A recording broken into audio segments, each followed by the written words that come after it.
We are continuing where we left off, okay? Still solving equations using the unit circle. This time we're doing some more involved ones, okay? Such as, for example, this one here. We'll do a couple together, and then you guys are going to practice again, just like how we did the other day. We are solving the equation sine of 2x equals the square root 2 over 2, and x is in between 0 and 360 exclusively, okay? Now, this is a little bit different from the other problem, or the other types of problems that we did yesterday. Why? Why is this one different? Because there's a 2 inside the parentheses, okay? And that does make a difference when it comes to the domain as well, okay? Because the domain is in relationship to x. But here, we have a 2x involved, okay? So when this happens, okay, we need to adjust our domain so that it's with respect to 2x, not just 1x, okay? So it's very simple to do that, okay? To change an x to a 2x, all we do is multiply x by 2. So we do that exact same thing with the bounds of our domain as well. What's 0 times 2? 0. And what's 360 times 2?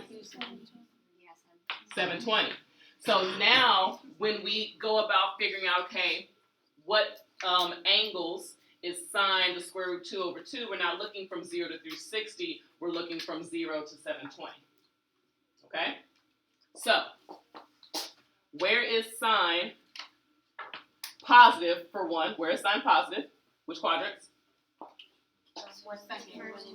First and second. Okay, and then sine, is that x or y? That is the y, because remember it's cosine then sine. Where is sine the square root 2 over 2?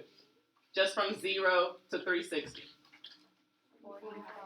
45 degrees. And 135 degrees. Anywhere else? Oh, from 0 to 360? No. So then let's keep going. So that was one time around. Now we're going to go another time around. So now from 360 to 720, it's still going to occur in those exact same spots. Just a full rotation later. So after 360, what is this angle?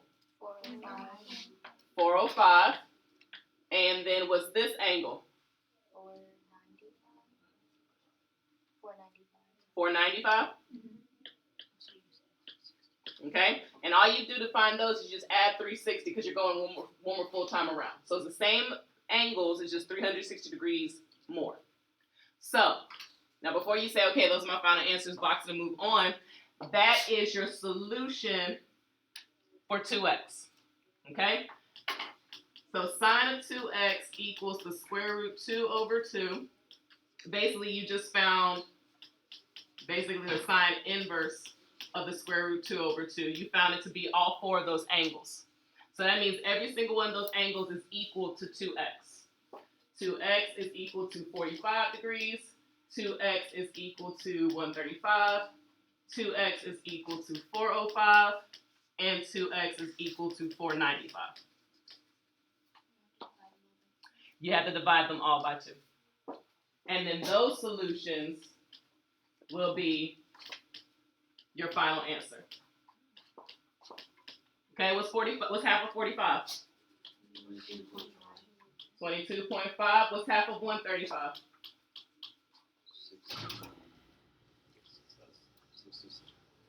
67.5. What's half of 405? 2 what? 202.5. And what's half of 495?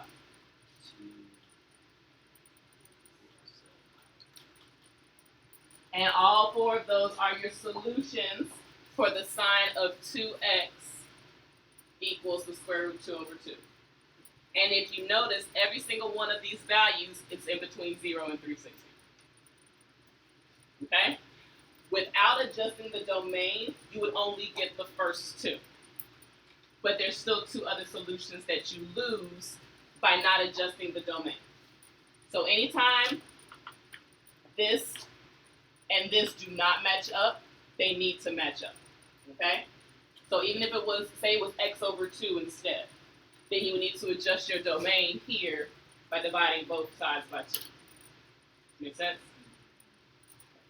So that is one type of different trigonometric equation that you can solve. All right, let's look at another type, okay? Such as this. We're asked to solve the equation of 2 sine squared x plus 5 sine x minus 3 equals 0. And we're going to do it for between 0 and 2 pi. So all my solutions should be in what mode? Radian. Very good. Now, this is what I was talking about on Monday. To solve this, what does it look like to you? It's a quadratic. How do you solve a quadratic? Factoring, okay? If you're able to factor 2x squared plus 5x minus 3 and solve this, you can solve and factor 2 sine squared x plus 5 sine minus 3. Okay? Do y'all remember how to factor? Okay, we just did it like a couple of months ago. All right? So, how do you start by factoring? Slide, what is that? -6. What two numbers multiply to give you -6 that add to give you 5? 6 and... So you would have a 6 here and a -1 here. What would you do from there? You would divide by 2. And if something didn't simplify, what would you do? You put it at the front. What's 6 divided by 2? 3. Does this reduce? So the 2 has to go to the front. Why do I have this big blank right here? Because that's where your signs go. Normally, if this was x squared, it would be x plus 3 and then 2x minus 1. But it's not an x here. It's a sign.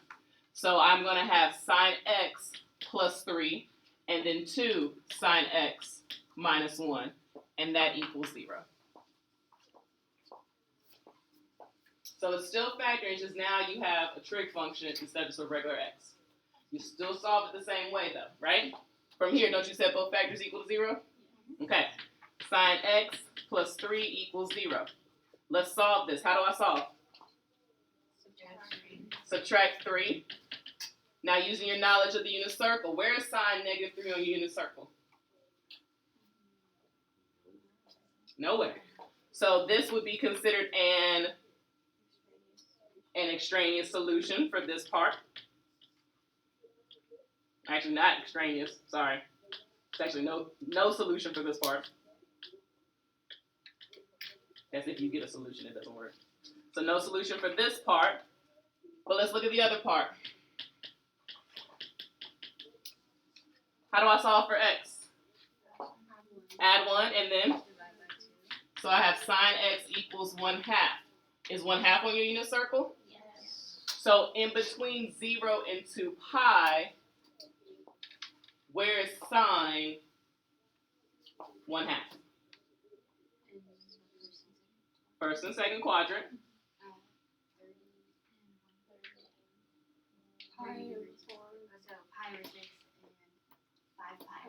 Pi over 6 and 5 pi over 6. So then those will be your solutions for this problem.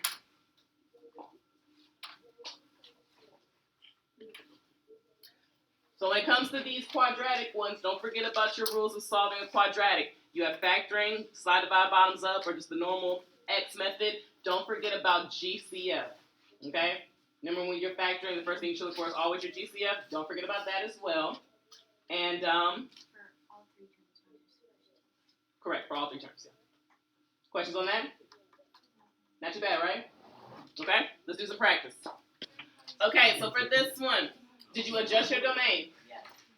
It should have adjusted, and sorry, this should have been a theta. Can't always catch every single one. What was my domain? -2 pi over 3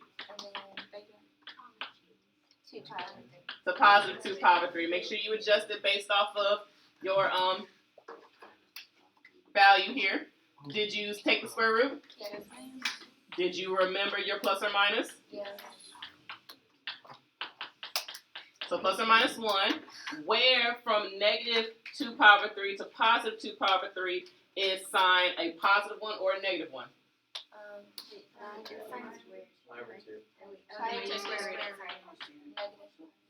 It's pi over 2 and negative pi over 2. Okay? Remember, we are looking within this domain.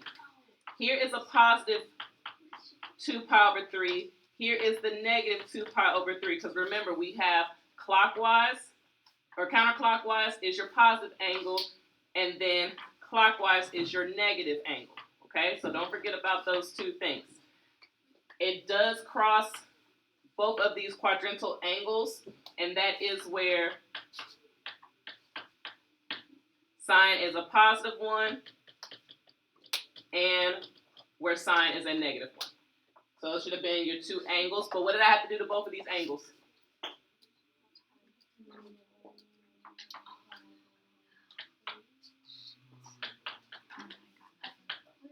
I set them both equal to 2 theta over 3, and so I had to actually solve for theta by multiplying both sides by 3 and dividing by 2, or multiplying by the reciprocal.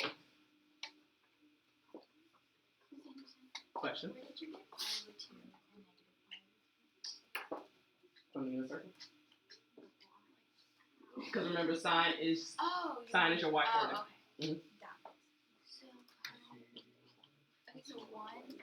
So your answer should have been what? Plus or minus 3 pi over 4? Questions? Okay. Yes.